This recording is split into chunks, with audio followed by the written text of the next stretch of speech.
Hey guys, I want to make a video to show you guys that, I made a video before about my favorite episodes of Star Trek. Then I made one of my favorite characters of Star Trek. Well, this video, I want to do my favorite ships of Star Trek.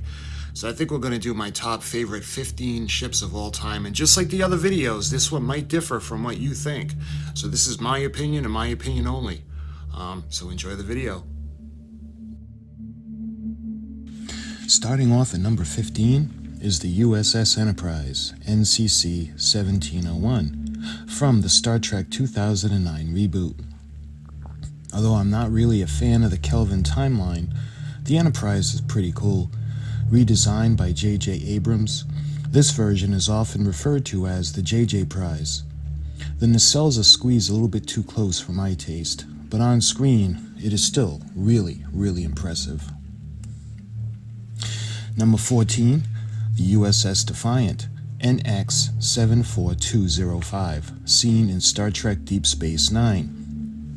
This tough little ship, as Commander Riker called her, was a prototype, classified in the Defiant class of ships. The best way to describe her is as a weapons system with a warp drive. Officially, she is classified as an escort vessel. She was designed and constructed with one enemy in mind, the Borg. I must also note that she is the first Federation vessel with a cloaking device. Number 13, the Klingon bird of prey.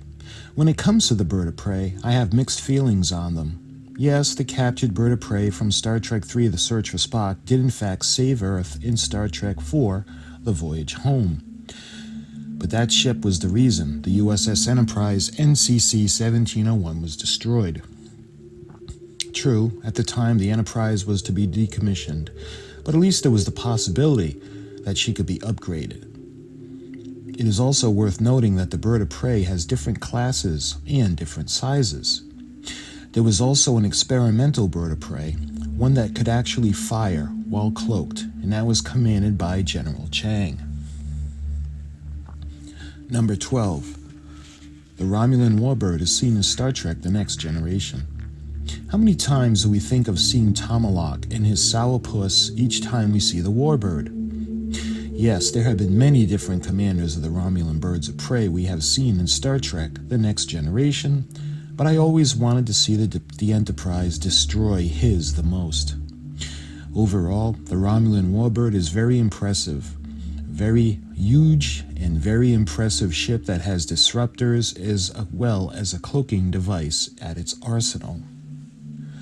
Number 11, the USS Reliant, NCC 1864. Commanded by Captain Terrell, we first see the Reliant in Star Trek II, The Wrath of Khan. This ship is scouting the area for uninhabited planets, so the Genesis device can be tested. Once deployed, the Genesis device will destroy current environments and reprocess them into its own matrix. For this reason, the planet must be completely uninhabited to be approved for testing. However, one of these planets would show life forms, and ultimately it would be Khan Noonien Singh who would steal the Reliant in order to get revenge on Admiral Kirk. A captain at the time, Kirk had put Khan and his followers on the planet Ceti Alpha 5 at the end of the Star Trek The Original Series episode, Space Seed. Number 10. The Scimitar, as seen in Star Trek Nemesis. The Scimitar, a Riemann warbird, was a predatory ship commanded by Shinzon. Shinzon was created by Jean-Luc Picard's DNA, so he felt a connection to the Enterprise's captain. His plan was to take over as praetor of the Romulan Empire and rule it. The Scimitar could make that very easy. She would be armed with 52 disruptor banks, 27 photon torpedo launch tubes, and it also has a massive weapon capable of destroying life on a large scale with its Thalaron radiation weapon. Number 9. The USS Vengeance, as seen in Star Trek reboot film Into Darkness. Officially listed as a Dreadnought class type of ship, this ship was so top secret that she didn't even have a registry number. Commanded by Admiral Alexander Marcus, who is the father of Dr. Carol Marcus. This ship was designed for combat, and despite her size, she could actually be run with the minimal of crews. She could actually fire while in warp mode as well. She was ferocious when she attacked the Enterprise. Starfleet's flagship had no chance against this monster. In fact, it was my favorite part of the movie. Oh, I must admit, I'd be going ballistic if she did that to my beloved NCC 1701 refit from the real timeline. Number 8. The Klingon Katinga-class battle cruiser. Along with the USS Enterprise, the Klingons and their ships had not been seen since the late 1960s. When Star Trek the Motion Picture came out in 1979, we got to see the refit USS Enterprise in all her glorious beauty. We also get reintroduced to the Klingons, from the D7 type battle cruiser in the original series to the new upgraded Katinga-class cruiser. We see 3 of them at the opening of the film. We also see the first alterations to the appearances of the Klingons as a race. It is also worth noting that the Klingon commander was played by Mark Lenard. Mark Lenard would portray the Romulan commander, a Vulcan ambassador, and a Klingon commander.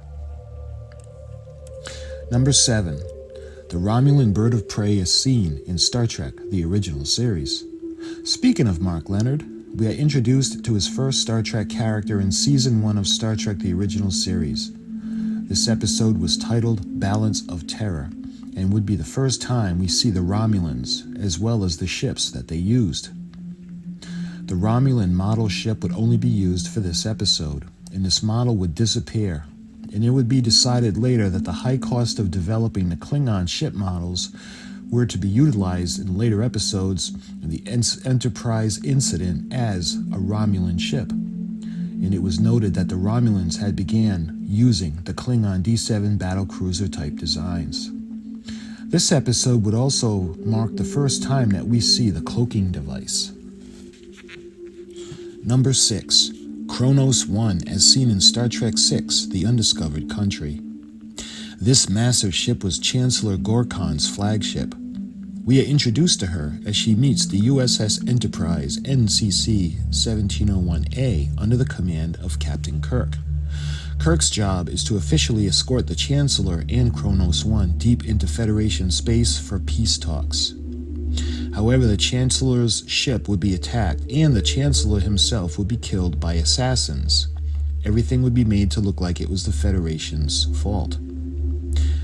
It would actually be General Chang in a prototype bird of prey that could fire while cloaked that fired on Kronos 1. And beneath the Enterprise, the angle of the attack made it look like it was the Enterprise who had fired on the ship. Number 5. The USS Titan, NCC 80102-A. We are introduced to the USS Titan in Season 3 of Star Trek Picard. The USS Titan's designation is NCC 80102-A. We first see her as Admiral Picard and Admiral Riker prepare to board her in space dock ahead of their inspection of the ship. What makes the USS Titan so special is that it is Captain Riker's former ship. He commanded the Titan in 2380.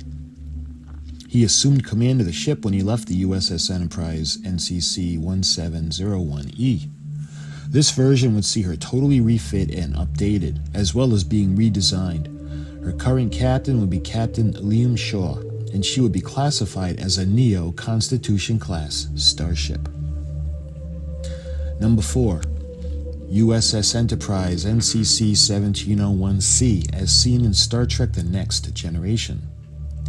We would see the ship in Star Trek The Next Generation's episode Yesterday's Enterprise.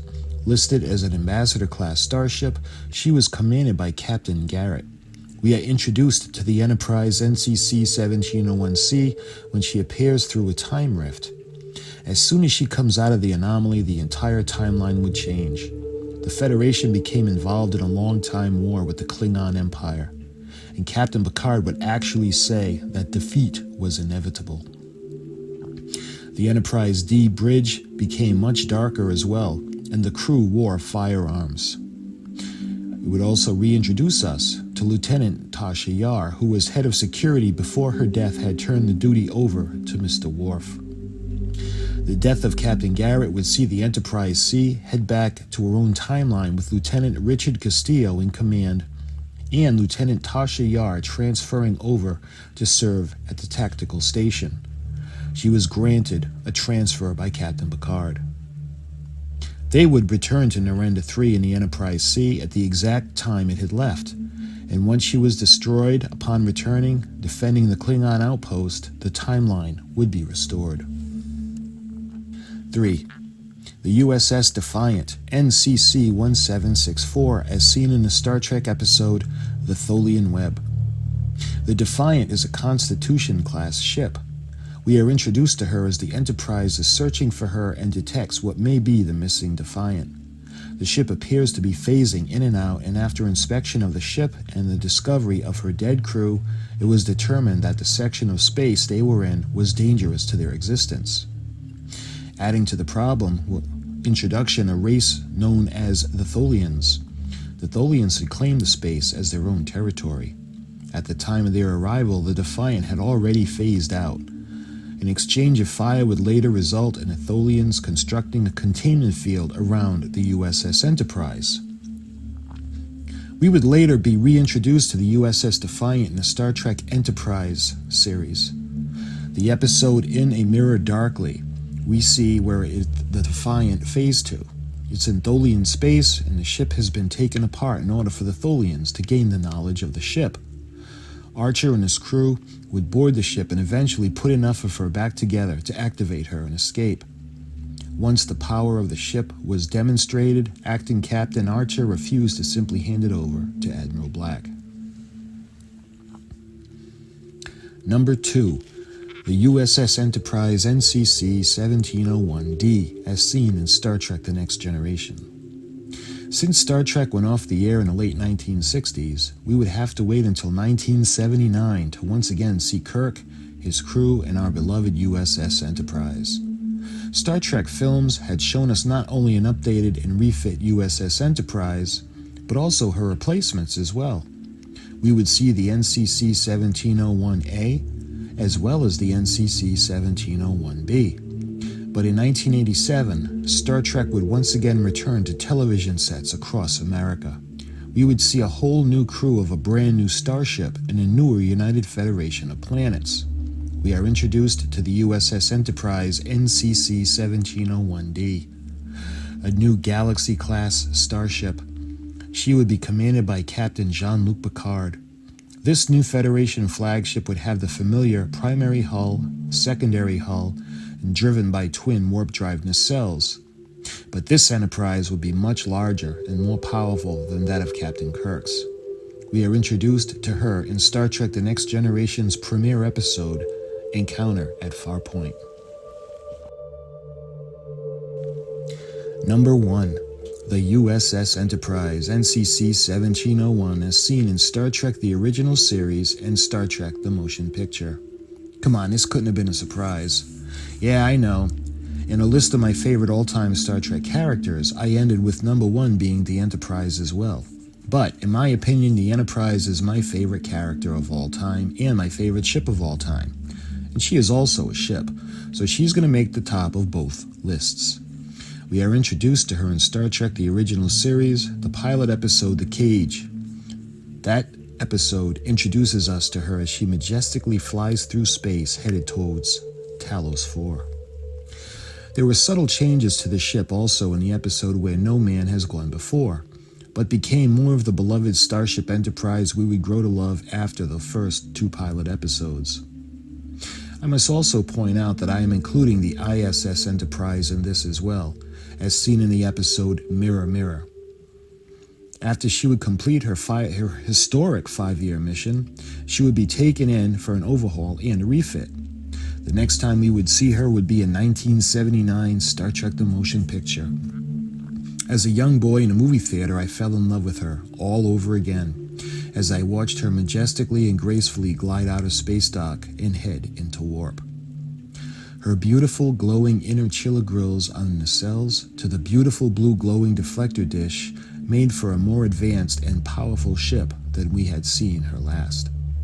Also, the lighting effects were spectacular. The way the ship was lit up from the registry numbers to the nacelle pylons just made her spectacular. And that, my friends, is my list of my all-time favorite top 15 starships from Star Trek. No doubt it may differ from what you guys think, or most of you that are watching. There are some ships that I am very fond of, but they just didn't make the top 15. Such notable ships are the USS Enterprise NCC 1701B, as well as the Enterprise NCC 1701E, the USS Excelsior NCC 2000, as well as the USS Enterprise NX-01, and the USS Voyager NCC 74656. So tell me, what are your favorite ships of Star Trek? List them in the comments below. Thank you so much for watching, and I'll talk to you soon.